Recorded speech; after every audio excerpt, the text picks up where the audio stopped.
ازاي انتي كيو جي سي كرييتور تختاري النيش بتاعك والشخصية المناسبة ليكي؟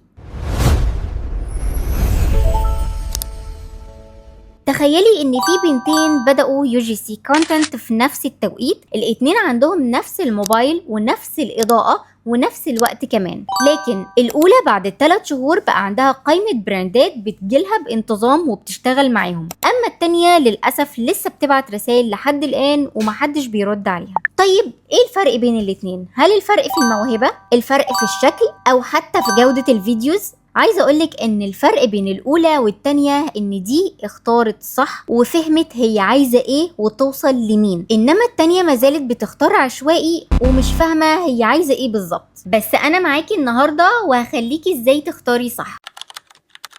النيش يعني التخصص، لان كل شخص فينا له مبادئ وشخصية مستقلة، والشخصية دي حقيقي بينعكس ادائها في الفيديوز. ليه مهم ان يكون عندك نيش او شخصية؟ لان البراندات لما بتدور على كرييتور بتدور على حد يبان انه فاهم المنتج بتاعها. يعني مثلا لو انت عندك خبرة في السكين كير، فاي براند سكين كير هيحس انك فاهمة المنتج بتاعه، او على الاقل هتقدري تفهميه بسهوله، وطالما انت فهمتي المنتج فانت طبيعي هتقدري توصلي اي معلومه. طيب ازاي تختاري النيش بتاعك؟ هقولك اسالي نفسك 3 اسئله وانت ساعتها هتعرفي ايه هو النيش بتاعك. ايه المنتجات اللي بتشتريها فعلا او بتستخدميها في حياتك اليوميه؟ ايه الموضوعات اللي لو حد اتكلم فيها قدامك فانت عندك رأي فيها؟ مش قصدي ان انت تبقي خبيرة، لا، انا قصدي ان انت عندك معلومات كافية عن الموضوع ده. في بلدك ايه النيش اللي البراندات فيها بتدفع فيها كتير؟ يعني مثلا في الامارات البيوتي والسكين كير ومنتجات البيت والاكل والمطبخ ومنتجات الاطفال والفتنس دول الاعلى طلبا في الامارات. فبعد ما هتجاوبي على ال3 اسئلة دول فانت دلوقتي بشكل عام قدرتي تعرفي انت ايه النيش بتاعك.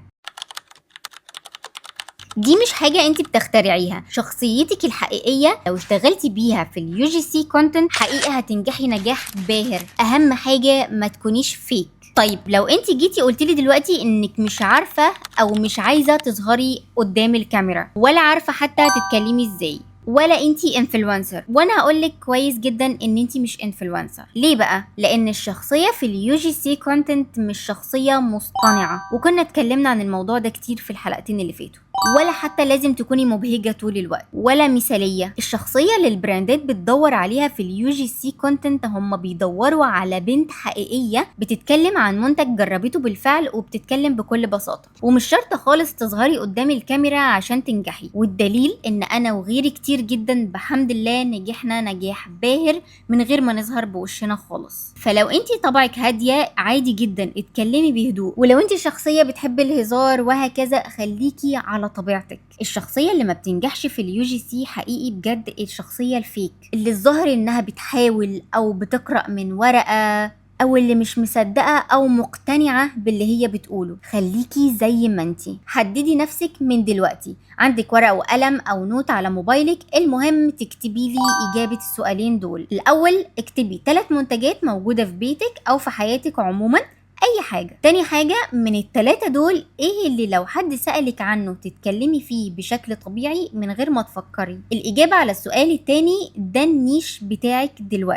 دلوقتي روحي على الكاميرا اعملي فيديو 30 ثانيه عن المنتج ده من غير سكريبت ومن غير ما تجهزي اي حاجه، تتكلمي عنه اكنك بتكلمي واحده صاحبتك وبتنصحيها بيه. الفيديو ده كمان ضيفيه على البورتفوليو اللي عملناه في الحلقه اللي فاتت. دلوقتي انت عندك فيديوهات في نفس النيش، ودي بدايه البورتفوليو الحقيقي. النيش اللي انت بتختاريه بشكل عشوائي بتختاريه من حياتك الحقيقية، من المنتجات اللي انت بتحبيها وبتستخدميها، والموضوعات اللي عندك معلومات فيها، والشخصية مش بتخترعيها، انت بتاخديها منك انت.